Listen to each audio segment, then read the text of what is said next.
രോഗമുള്ളിടത്ത് നിങ്ങളുടെ കരങ്ങൾ വെച്ചുകൊണ്ട് മനസ്സിൽ വിശ്വാസപ്രമാണം ചെയ്തുകൊണ്ട് നിൽക്കുമ്പോൾ അച്ഛൻ രോഗങ്ങളുടെ മേൽ ദൈവിക കർത്താവിൻ്റെ നാമത്തിൽ ദൈവിക ശാസന പ്രാർത്ഥന നടത്തും. കർത്താവ് നിങ്ങളെ ഇപ്പോൾ സുഖപ്പെടുത്തും. കാര്യം അങ്ങനെ സുഖപ്പെട്ട ഒത്തിരി സാക്ഷ്യങ്ങൾ നമ്മൾ യൂട്യൂബിൽ കിടക്കുന്നുണ്ട്. എവിടെയാണ് രോഗമുള്ളത്? ഉദരത്തിലാണെങ്കിൽ ഉദരത്തിൽ കൈവെക്കണം, ശിരസിലാണെങ്കിൽ ശിരസിൽ കൈവെക്കണം, നെറ്റിയിൽ കൈവെക്കണം, നെഞ്ചിലാണെങ്കിൽ നെഞ്ചിൽ കൈവെക്കണം, ശ്വാസകോശങ്ങളിലാണെങ്കിൽ ശ്വാസകോശത്തിൽ കൈവെക്കണം. ഇനി നിനക്ക് ശ്വാസകോശത്തിൽ രോഗമില്ല, നിൻ്റെ ജീവിത പങ്കാളിക്കോ കുടുംബത്തിലുള്ളവർക്കോ പ്രാർത്ഥനാ സഹായം ആവശ്യപ്പെട്ടവർക്കാണ് രോഗമുണ്ടെങ്കിൽ അവിടെ രോഗത്തെ ഓർത്തുകൊണ്ട് എവിടെയാണ് അവർക്ക് രോഗം, ക്യാൻസർ ആണെങ്കിൽ ക്യാൻസർ, തൈറോയ്ഡ് ആണെങ്കിൽ തൈറോയ്ഡ്, പിസ്തുല ആണെങ്കിൽ പിസ്തുല, അപ്പോൾ അടിവയറ്റിൽ കൈവെക്കണം. അച്ഛൻ പ്രാർത്ഥിക്കാൻ തുടങ്ങുന്നു. ഒരു പ്രാർത്ഥന അറിയാൻ പാടില്ലാത്തവർ യേശുവേ രക്ഷക എന്നെ ഇപ്പോൾ സൗഖ്യപ്പെടുത്തണമെന്ന് നന്ദി പറയണമെന്ന് പറയണം, വേറെ ഒന്നും പറയണ്ട. ഒരു പ്രാർത്ഥന അറിയാൻ പാടില്ലാത്തവർ യേശുവേ രക്ഷക എന്നെ ഇപ്പോൾ സൗഖ്യപ്പെടുത്തുന്നതിന് നന്ദി പറയണമെന്ന് പറയണം. അപ്പോൾ നിങ്ങൾക്ക് ചൂട് കാറ്റടിക്കണ പോലെയും നിങ്ങൾക്ക് കറണ്ട് അടിക്കണ പോലെയും പ്രകാശം വരണ പോലെയും ഒക്കെ അനുഭവം ഉണ്ടാവും. അങ്ങനെ വ്യത്യസ്തങ്ങളായ അനുഭവങ്ങളാണ് കർത്താവിൻ്റെ ദാസിമാർക്ക് കർത്താവ് നൽകുന്നത്. കർത്താവെ, ആദ്യം നിങ്ങളുടെ വിശ്വാസം ശക്തിപ്പെടാൻ വേണ്ടി പ്രാർത്ഥിക്കണം. വിശ്വാസം ശക്തിപ്പെടാൻ വേണ്ടി പ്രാർത്ഥിക്കണം. എന്നോട് പറഞ്ഞ വചനങ്ങളാണ് ഞാൻ നിങ്ങൾക്ക് തന്നതെല്ലാം. ഞാൻ കണ്ടുപിടിച്ചതോ പഠിച്ചതോ എവിടെ നിങ്ങൾ വായിച്ചതോ ആയ ഒരു വചനവും പറഞ്ഞിട്ടില്ല. എല്ലാം ഈ ബലിപീഠത്തിൽ വന്നപ്പോൾ കർത്താവ് നൽകിയിട്ടുള്ള അടയാളങ്ങൾ അനുസരിച്ച് കൊണ്ടാണ് ഈശോ തന്നെയാണ് നിങ്ങളെ ധ്യാനിപ്പിച്ചത്. ഈ ധ്യാനം കർത്താവിൻ്റെതാണ്. ഈ വാക്ക് നിങ്ങളോട് പറഞ്ഞ കർത്താവാണെങ്കിൽ തീർച്ചയായിട്ടും കർത്താവ് തന്നെ നിങ്ങളെ സുഖപ്പെടുത്തും. ഉടമ്പടി ചെയ്തവരുണ്ട്, ചെയ്യാനിരിക്കുന്നവരുണ്ട്. ദൈവത്തോട് നിങ്ങൾ നന്ദി പറയണം. അമ്മ മാതാവ് ജീവനോടെ പ്രത്യക്ഷപ്പെട്ട ഒരു ഇടത്ത് ഇന്ന് ഈ ആരാധനയിലും പങ്കെടുക്കാൻ വേണ്ടി കർത്താവ് നിങ്ങളെ തിരഞ്ഞെടുത്തിട്ടുണ്ടെങ്കിൽ നിങ്ങളുടെ കാര്യത്തിൽ കർത്താവ് ചില തീരുമാനങ്ങൾ എടുത്തിട്ടുണ്ട്. അത് അവിടെ നിങ്ങളുടെ സന്ധിപ്പിൻ്റെ തീരുമാനമാണ്, നിങ്ങളുടെ സമാധാനത്തിൻ്റെ തീരുമാനമാണ്. കർത്താവെ, അങ്ങയുടെ അഭിഷിക്തൻ അങ്ങയുടെ നാമത്തിൽ അങ്ങയുടെ മക്കൾക്ക് വേണ്ടി പ്രാർത്ഥിക്കുന്നു. കർത്താവെ, അനേകം മക്കൾ ഇപ്പോഴും ഇവിടെയും അതുപോലെ തന്നെ പുറത്തും വിവിധ സംസ്ഥാനങ്ങളിലെ ജില്ലകളിലെ ഭൂഖണ്ഡങ്ങളിൽ കർത്താവെ ഇപ്പോഴ് ശിരസിന് ഉദരത്തിൽ നെഞ്ചിൽ അടിവയറ്റിൽ ഒക്കെ കൈവച്ചുകൊണ്ട് അങ്ങയുടെ നാമത്തെ വിളിച്ച് പ്രാർത്ഥിക്കുന്നു. കർത്താവെ, ഈശോ നിൻ്റെ വിശുദ്ധ പൗരോഹിത്യത്തെ അങ്ങ് മഹത്വപ്പെടുത്തണമേ. കർത്താവെ, സഭയിലുള്ള സാന്നിധ്യം പ്രകടമാക്കണമേ. സഭയിലുള്ള സാന്നിധ്യം പ്രകടമാക്കണമേ. കർത്താവെ, 35 വർഷത്തെ പൗരോഹിത്യത്തെ അനുസ്മരിക്കണമേ. കൃപാസ്ഥാനത്താരെ ജീവനോടെ പ്രത്യക്ഷപ്പെട്ട പരിശുദ്ധമായി പ്രത്യക്ഷപ്പെടുത്താനുണ്ടായ അങ്ങയുടെ അനന്തമായ കാരുണ്യത്തെ കർത്താവെ അനുസ്മരിക്കണം. ആ പ്രത്യക്ഷപ്പെടലിലൂടെ കർത്താവെ അനേകം മക്കളെ കർത്താവ് നീ സന്ദർശിച്ചിട്ടുണ്ട്, അവർക്ക് സമാധാനം കൊടുത്തിട്ടുണ്ട്, അവർക്ക് നീ സൗഖ്യം കൊടുത്തിട്ടുണ്ട്. അതിനെല്ലാം നന്ദി പറയുന്നു കർത്താവെ. ഇപ്പോഴും കർത്താവെ കൊടുങ്കാറ്റ് പോലെ കർത്താവെ നിന്റെ പരിശുദ്ധാത്മാവിനെ മക്കളിലേക്ക് അഭിഷേകം ചെയ്യുന്ന കർത്താവെ. ഈശോ നിന്റെ തിരുമുറവാർന്ന് വലതുകര കർത്താവെ അഭിഷേകര കർത്താവെ, മഞ്ഞ് പോലെ വെളുത്തകര കർത്താവെ, ദൈവികമായ കരങ്ങളെ കർത്താവെ ഓരോ മകനെയും മകളെയും സ്പർശിക്കുന്ന കർത്താവെ.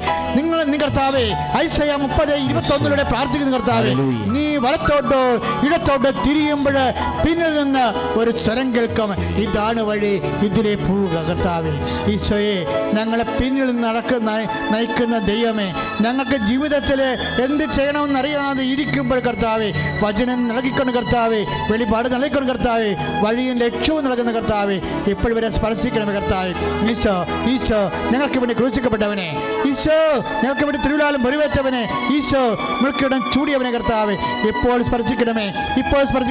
എല്ലാവരും സ്തുതിക്കട്ടെ കർത്താവെ. ഇപ്പോൾ സ്പർശിക്കണമേ കർത്താവെ, അങ്ങനെ വിശുദ്ധമോ വലതുകരം കർത്താവെ ഓരോ മകന്റെ മേലും ഓരോ മകളുടെ മേലും കർത്താവെ ഇപ്പോൾ വെക്കണമെന്ന് പ്രാർത്ഥിക്കുന്നു. കർത്താവെ, അടിപ്പിടർ പോലെ കർത്താവ് വൈറ്റാഘാതം പോലെ കർത്താവ് രോഗങ്ങള് രോഗങ്ങള് കിഡ്നി രോഗങ്ങൾ കർത്താവെ ഇപ്പോൾ സൗഖ്യപ്പെടുത്തണ കർത്താവെ, വാദ രോഗങ്ങളെ കർത്താവെ ഇപ്പോൾ സൗഖ്യപ്പെടുത്തണ കർത്താവെ, ശിരസ്സിലെ കർത്താവെ നിന്റെ വലതുകരം വെക്കണം. ഈശോ നിന്റെ വിശുദ്ധ പൗരോഹിത്യത്തെ ഇപ്പോഴും മഹത്വപ്പെടുത്തുന്ന കർത്താവ്, സഭയിലുള്ള സാന്നിധ്യത്തെ പ്രകടമാക്കണമേ കർത്താവ്. ഉദര രോഗങ്ങള്, ശ്വാസകോശ രോഗങ്ങള്, ശിരസ് രോഗങ്ങള്, ചിലങ്ക് രോഗങ്ങള്, ത്വക്ക് രോഗങ്ങള്, അപസ്മാര രോഗങ്ങള് യേശു ക്രിസ്തുവിന്റെ ഉന്നതമായ നാമത്തിൽ ഈ നിമിഷം മാറിപ്പോകുമെന്ന് കൽപ്പിക്കുന്നു. ഈശോയെ നിരാവ്യാധികള് സുഖപ്പെടുത്തുന്നതിനെ ഓർത്ത് നന്ദി പറയുന്നു കർത്താവേ. യേശുവേ രക്ഷക, ഞങ്ങളെ സൗഖ്യപ്പെടുത്തുന്ന നന്ദി പറയുന്നു. യേശുവേ രക്ഷക, ഞങ്ങളുടെ രോഗങ്ങളെ സുഖപ്പെടുത്ത നന്ദി പറയുന്നു. ഹല്ലേലൂയ ഹല്ലേലൂയ. യേശുവേ യേശുവേ യേശുവേ. കരങ്ങളടിച്ചുകൊണ്ട് പാടാം. അഭിഷേകമേ ചേർന്ന് പാടാം. അഭിഷേകമേ കാറ്റായി വീശണമേ, തീ കാറ്റായി വീശണമേ. എല്ലാവരും അഭിഷേകമേ അഭിഷേകമേ കാറ്റായി വീശണമേ, തീ കാറ്റായി വീശണമേ. വിടുതലിൻ ആത്മാവേ നിറയണമേ, എല്ലാവരും അഗ്നിതൻ അഭിഷേകമായി പടരണമേ. വിടുതലിൻ ആത്മാവേ നിറയണമേ, അഗ്നിതൻ അഭിഷേകമായി പടരണമേ. പരിശുദ്ധ പരമദിവ്യകാരുണ്യത്തിന്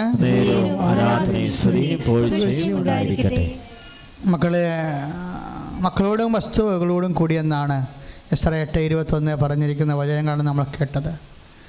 അപ്പോൾ നമ്മുടെ കുടുംബത്തിൽ സമാധാനം ഉണ്ടാകാൻ കർത്താവ് ആഗ്രഹിക്കുന്നുണ്ട്, അല്ലെങ്കിൽ ആ വചനം വെളിപ്പെടുത്തേണ്ട കാര്യമില്ല. ഇപ്പോൾ നമ്മൾ മക്കൾക്ക് വേണ്ടി പ്രാർത്ഥിക്കുകയാണ്.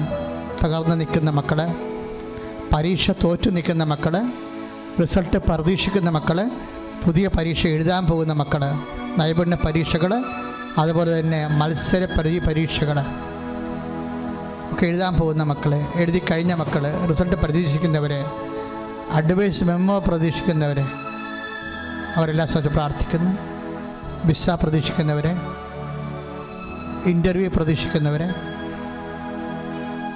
ഭാഗോടമ്പടി നടക്കാൻ ആഗ്രഹിക്കുന്നവർ, വീടില്ലാത്തവർ, സാമ്പത്തികമായ കടങ്ങളാൽ വിഷമിക്കുന്നവർ, ജീവിതമാർഗമില്ലാത്തവർ, അടഞ്ഞുപോയവർ, എല്ലാ തരത്തിലും വേദനപ്പെട്ട് എന്ത് ചെയ്യണമെന്നറിയാൻ പാലാതെ മനസ്സ് കുഴകുന്നവർ, കർത്താവേ, ഞാൻ മക്കളെ എല്ലാം അങ്ങോട്ട് തിരുസേനയെ സമർപ്പിച്ച് പ്രാർത്ഥിക്കണം. നിൻ്റെ വിശുദ്ധമായ വലതുകരത ഇപ്പോൾ സ്പർശിക്കണമേ. ദിവ്യകൃപാന ഞാനെടുത്ത് ആശീർവദിക്കുമ്പോഴേ കൊടിയ കാറ്റ് ആത്മാവിൻ്റെ അഗ്നിയാൽ എല്ലാവരുടെയും ജീവിത പ്രശ്നങ്ങളെ നീ പൂർണ്ണമായി നീ കർത്താവെ ഏറ്റെടുക്കണമെന്ന് പ്രാർത്ഥിക്കുന്നു. ദൈവത്തിൻ്റെ ശക്തി ഇപ്പോഴാശീർവാദം സ്വീകരിക്കുന്ന ഓരോ മകൻ്റെ മേലും മകളുടെ മേലും ആവശ്യിക്കട്ടെ. സ്തുതിക്കട്ടെ മക്കളെ, സ്തുതിക്കട്ടെ.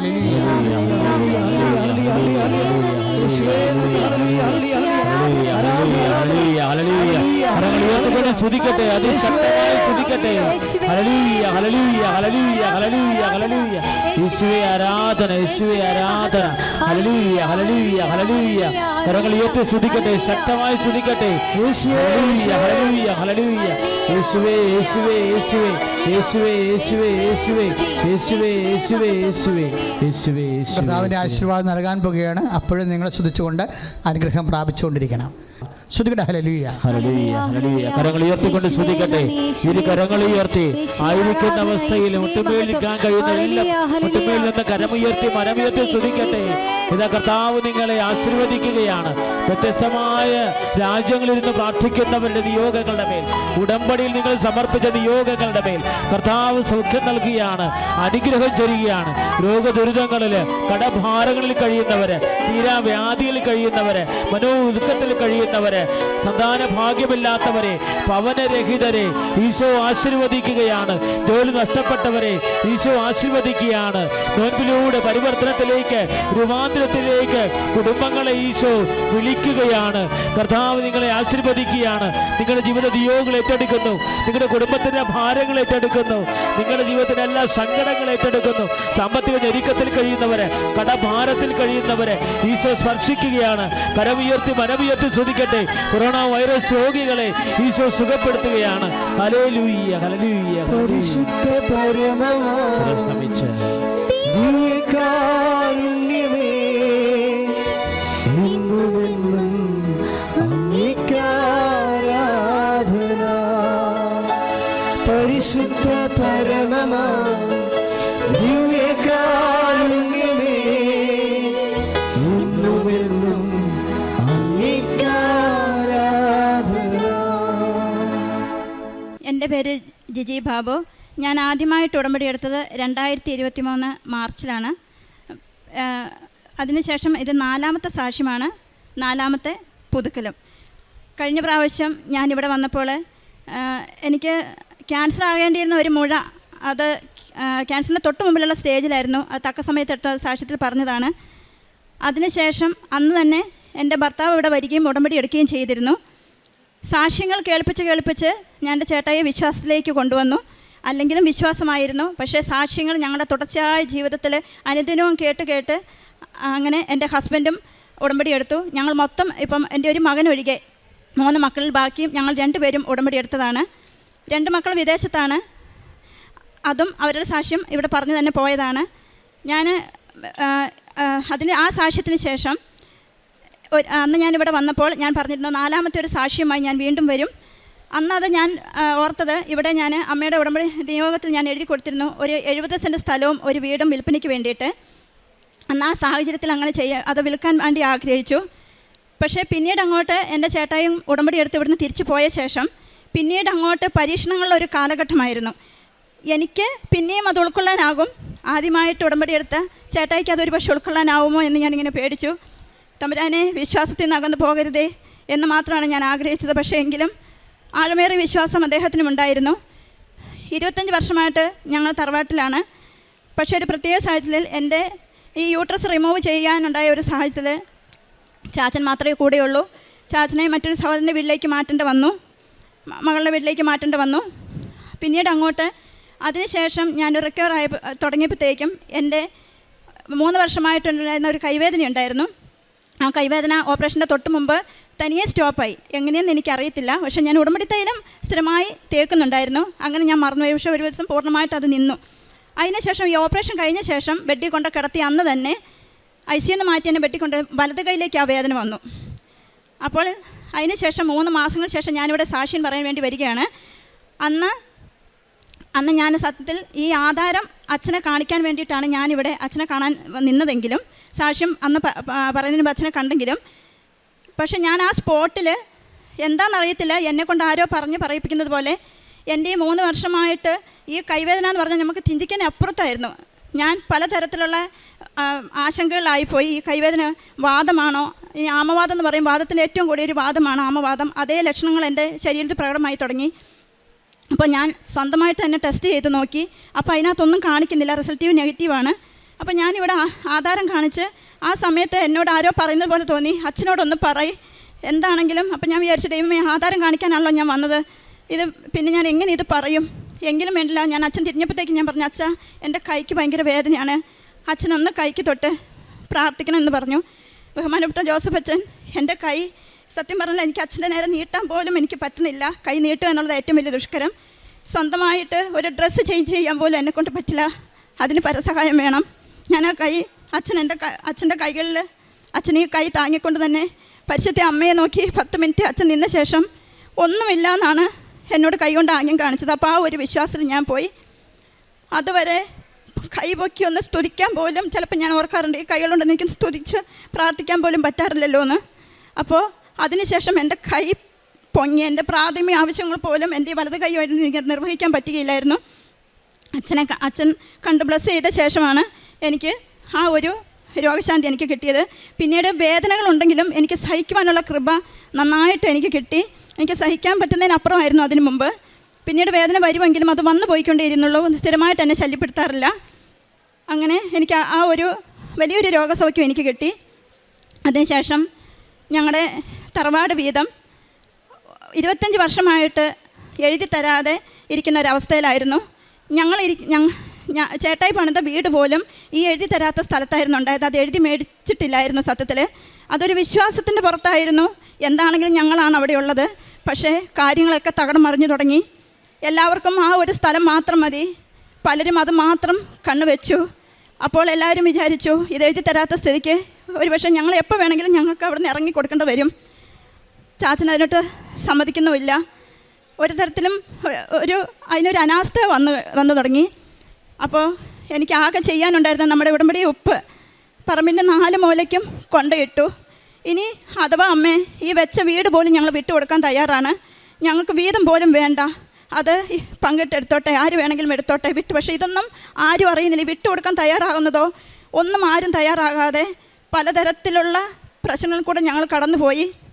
അപ്പോൾ എന്നെ അറിയാവുന്ന 2-3 സുഹൃത്തുക്കൾ പറഞ്ഞു, നിങ്ങളുടെ ആ നിരപരാധിത്വം ഒന്ന് വെളിപ്പെടുത്തുക, ഇങ്ങനെയാണ് അവസ്ഥയുള്ളത്, ഞങ്ങളുടെ കയ്യിൽ ആധാരമോ ഒന്നുമില്ല. പക്ഷേ എന്നിട്ടും ഞങ്ങൾ പലതരത്തിലുള്ള കുറ്റപ്പെടുത്തലിലൂടെ കടയിലൂടെ കടന്നുപോയി.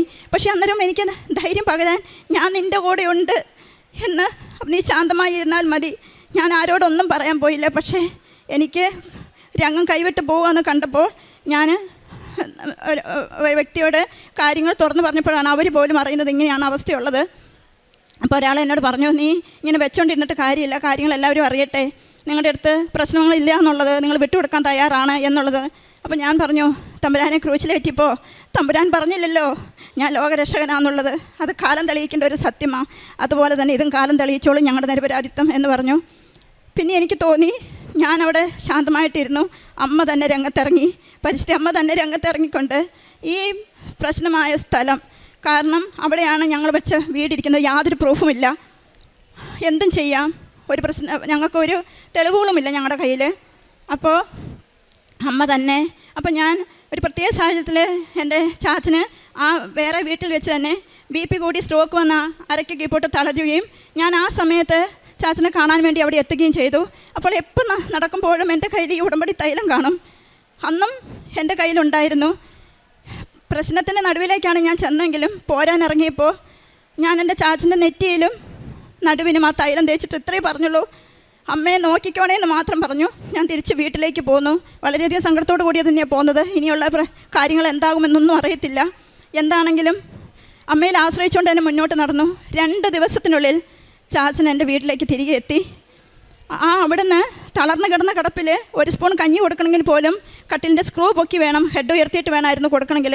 ആ ചാച്ചൻ ഉടമ്പടി തൈലം തൂത്ത് 2 ദിവസത്തിനുള്ളിൽ 90 വയസ്സായ ചാച്ചൻ തനിയെ എഴുന്നേറ്റിരിക്കുകയും പിടിച്ചിട്ടാണെങ്കിലും 2 സ്റ്റെപ്പ് നടന്ന് ഞങ്ങളുടെ ഹാളിലേക്ക് വന്നിരിക്കുകയും ചെയ്തു. സ്വന്തമായിട്ട് ഭക്ഷണം കൊടുത്താൽ കഴിക്കാവുന്ന സ്ഥിതിയിലായി. അത് അമ്മ തന്നൊരു പ്രത്യേക അനുഗ്രഹമാണ്. കാരണം അതും ഒരു തിരിച്ചറിവിൻ്റെ സത്യമായിരുന്നു. കാരണം ചാച്ചൻ പോലും എന്നെ പലപ്പോഴും കളിയാക്കിയിട്ടുണ്ട്. നീ എപ്പോഴാണ് ആലപ്പുഴയിലേക്ക് പോകുന്നേ എന്നൊക്കെ ചോദിച്ച് എന്നെ കളിയാക്കിയിട്ടുണ്ട്. ആ മനുഷ്യൻ തന്നെ പറയാനിടയായി, എനിക്കത് കേൾക്കാനിടയായി. കാരണം നീ എൻ്റെ തലയിൽ ഉടമ്പടി നിൻ്റെ തൈലം തൂത്തപ്പോൾ എന്നിലുണ്ടായിരുന്ന എല്ലാ പൈശാചികതയും പോയിന്ന് ആ മനുഷ്യൻ തന്നെ എന്നോട് പറയുകയാണ്. നീ എന്ത് പറഞ്ഞാലും മാതാവ് കേൾക്കും, മാതാവ് എന്ത് പറഞ്ഞാലും നീയും കേൾക്കും. ആ ഒരു വാക്ക് ചാച്ചൻ തന്നെ പറഞ്ഞപ്പോൾ ഞാൻ അനുഭവിച്ച ആ സന്തോഷം നിങ്ങൾക്ക് ഊഹിക്കാൻ കഴിയും. ആ അംഗീകാരം എനിക്കത് മാത്രം മതിയായിരുന്നു. പിന്നീട് അങ്ങോട്ട് പലരും സ്വന്തമാക്കണമെന്ന് വിചാരിച്ച ആ സ്ഥലം, ആ ആധാരം ഞങ്ങളുടെ കൈകളിലേക്ക് തന്നെ ചാച്ചൻ തിരികെ എത്തിക്കുക. സത്യത്തിൽ ഞാനത് ആഗ്രഹിച്ചിട്ടില്ലായിരുന്നു. ആ സ്ഥലം വിട്ടുകൊടുക്കാൻ ഞങ്ങൾ എന്നേ തയ്യാറായിരുന്നു. പക്ഷെ അതാരും അറിഞ്ഞില്ല.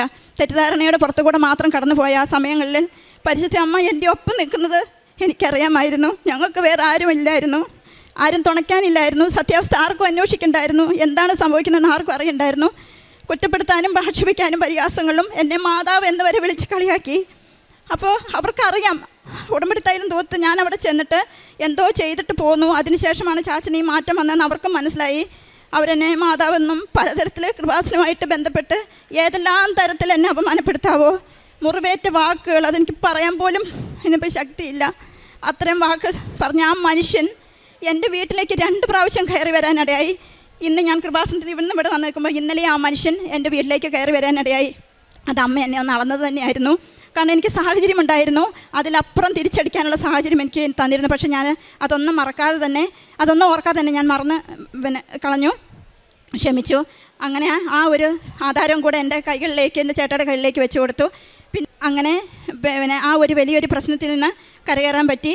ഇന്ന് ഒരു മകനൊഴികെ ബാക്കി എല്ലാവരും ഞങ്ങളെല്ലാവരും ഉടമ്പടി എടുത്തവരാണ്. ആ വിശ്വാസത്തിലുള്ള, കാരണം 2023 ഞാൻ ഈ ഉടമ്പടി എടുക്കുമ്പോൾ ശരിക്കും ഒരു കുഞ്ഞ് പിറന്നു വീഴുന്നത്, വിശ്വാസജീവിക്കൽ പിറന്നു വീഴുന്നു എന്നതുപോലെ പിച്ച വെച്ച് നടന്ന്, അതിനു മുമ്പ് ഞാനൊരു ക്രിസ്ത്യാനി അല്ലാത്തത് കൊണ്ടോ ഒരു വിശ്വാസം എനിക്ക് ഇല്ലാത്തതുകൊണ്ടല്ല, പരിസ്ഥിതി അമ്മയെ അറിയാത്തത് കൊണ്ടല്ല, ശരിക്കും പറഞ്ഞാൽ ഞാൻ 2023 വിശ്വാസ ജീവിതത്തിലേക്ക് ജനിച്ചെന്ന് എനിക്ക് ഉറപ്പ് പറയാൻ പറ്റും.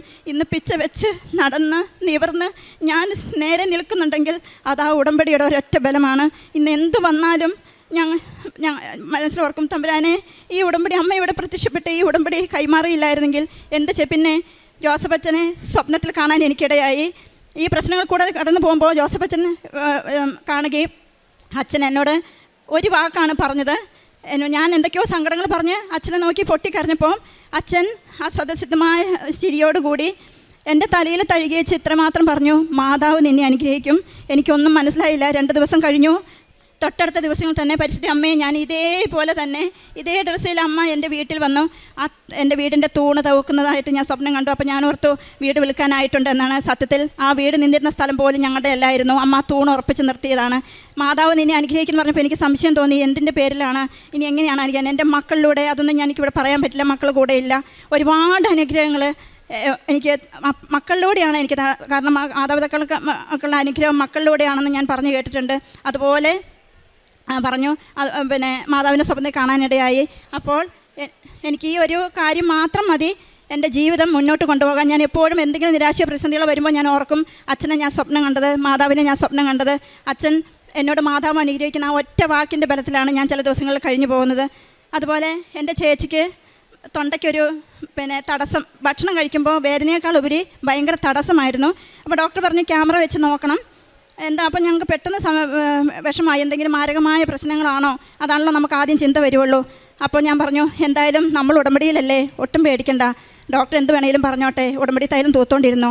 അങ്ങനെ പുള്ളി തുടർച്ചയായിട്ട് തൂക്കുകയും 2 ആഴ്ചയോളം അനുഭവിച്ചതാണ് ആ വിഷമം. അത് ഒരു പ്രത്യേക ഒരു അവസ്ഥയായിരുന്നു.